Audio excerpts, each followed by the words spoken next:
Shri Venkateswara gold తాకట్టులో ఉన్న మీ బంగారాన్ని విడిపించి కొనబడును.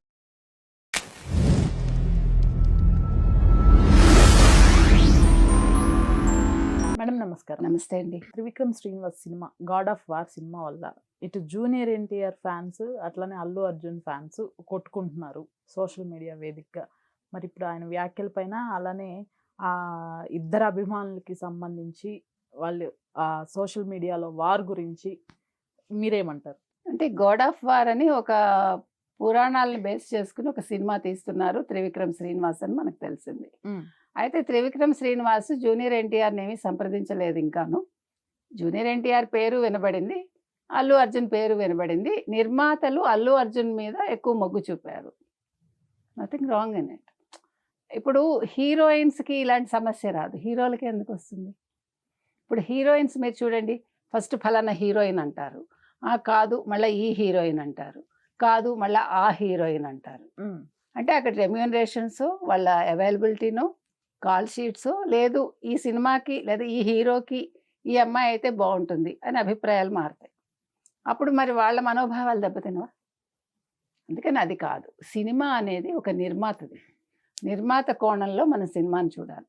ఇక్కడ హీరోస్ కాదు, హీరోయిన్స్ కాదు. వాళ్ళు డబ్బులు ఇస్తే మీరు నటిస్తున్నారు, అది గుర్తుపెట్టుకోవాలి. ఫ్యాన్స్ అనేవాళ్ళు కాదు డిసైడ్ చేసేది. ఫ్యాన్స్ ఉండాలి. ఫ్యాన్స్ ఎవరికి ఉంటున్నారు? నిర్మాతకో డైరెక్టర్కో ఉండట్లే. ఆ ఫ్యాన్స్ అనేవాళ్ళు హీరో వరకే ఉంటున్నారు, హీరోయిన్కి కూడా ఉండట్లే. వాళ్ళు డబ్బులు పెట్టారుగా. ఇప్పుడు ఫ్యాన్స్ అనేవాళ్ళు డబ్బులు పెట్టి సినిమా తీసేటప్పుడు వాళ్ళకి నచ్చినట్టు వాళ్ళు చేయొచ్చు, ఏం అబ్జెక్షన్ లేదు.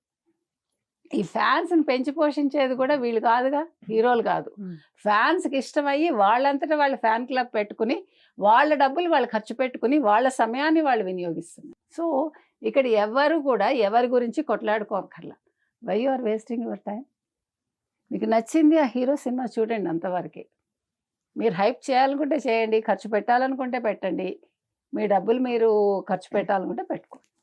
అయితే ఇక్కడ విషయం ఏంటంటే, ఫస్ట్ జూనియర్ ఎన్టీఆర్ది అనుకున్నారు, కానీ నిర్మాతలు అల్లు అర్జున్ అయితే బాగుంటుందని అనుకున్నారని తెలిసింది. అయితే నిర్మాతలు కానీ డైరెక్టర్ కానీ జూనియర్ ఎన్టీఆర్ని ఇంకా సంప్రదించలేదు కాబట్టి వాళ్ళు అనుకోవటంలో వాళ్ళ స్వేచ్ఛ వాళ్ళది. ఇప్పుడు స్వేచ్ఛ అనేది చాలా ఎక్కువైపోయింది కదా సమాజంలో. సో ఈ స్వేచ్ఛ అనేది ఏంటి? ఎవరి స్వేచ్ఛ వాళ్ళది. డబ్బులు పెట్టేవాళ్ళు వాళ్ళకి నచ్చినట్టు, ఏమండి ఇప్పుడు మీ దగ్గర నేను పనిచేస్తాను, మీరు ఇచ్చిన జీతానికి నాకు నచ్చితే వస్తా, అంతే కదా. వచ్చాక నేను మీకు కట్టుబడి ఉండాలి, అంతవరకు. ఇక్కడ మీ ఎక్కువ నా తక్కువ, లేదా నా ఎక్కువ మీ తక్కువ అని అనుకుంటే నేను ఆ పని చేయలేను. నాకు నచ్చి వచ్చాక ఐ హ్యావ్ టు యాక్సెప్ట్. అలాగే నిర్మాత అనే అతని మాట డైరెక్టర్ వినాలి. డైరెక్టర్ కొంతవరకు స్వేచ్ఛ ఉంటుంది, అది నేను కాదని అంటలే. బట్ ఓకే, మార్కెట్ అనేది చాలా ముఖ్యం. ఇప్పుడు ఒక ప్రోడక్ట్కి ఎట్లా మార్కెట్ ఉంటుందో ఒక హీరోకి లేదు హీరోయిన్కి మార్కెట్ వాల్యూ అనేది చూస్తారు.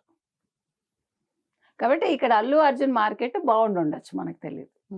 ఉండొచ్చు అన్నాను, ముందు అని నేను అంటలే, because I don't know. Okay. కాబట్టి అల్లు అర్జున్ అయితే ఆ క్యారెక్టర్కి నప్పుతుంది అనుకున్నారు, మార్కెట్ కూడా బాగుంటుంది అనుకున్నారు, ఏం ఆలోచించారో మనకు తెలియదు. సో అల్లు అర్జున్ని ఫిక్స్ చేశారు అన్నట్టుగా టాక్ వచ్చింది. ఇంకొకటి, త్రివిక్రమ్ శ్రీనివాస్ గతంలో కూడా అల్లు అర్జున్తో చేశారు, అలవైకుంఠపురంలో.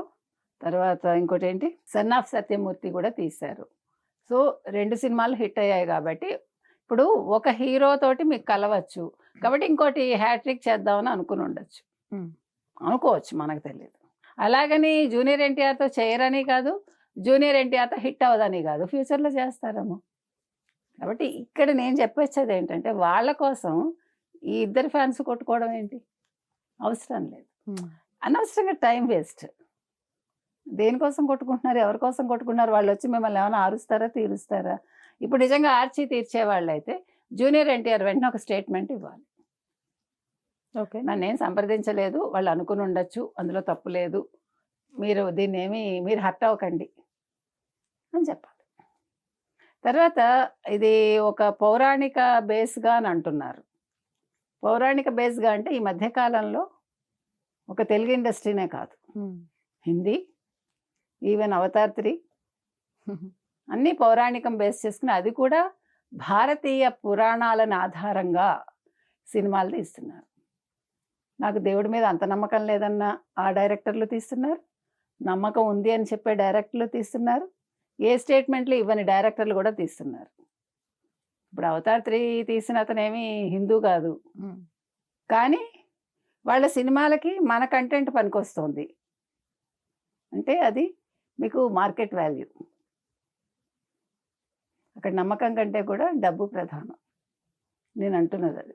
అందుకని ఇవాళ పురాణాలు తీయడం తప్పు కాదు, కానీ నా ఉద్దేశం ఏంటంటే ఎవరైనా సరే హూఎవర్ ఇట్ ఈస్, మీరు సినిమాలు తీయండి, పౌరాణికాలు కానీ ఇతిహాసాలు కానీ వాటిని ఆధారంగా సినిమాలు తీసేటప్పుడు మీరు ఒక నమ్మకంతో ఒక గౌరవంతో తీయండి. మీ డబ్బుల కోసం ఈ కథల్ని వాడుకోవద్దు, అది మాత్రం ఖచ్చితంగా చెప్తాను. Right, thank you.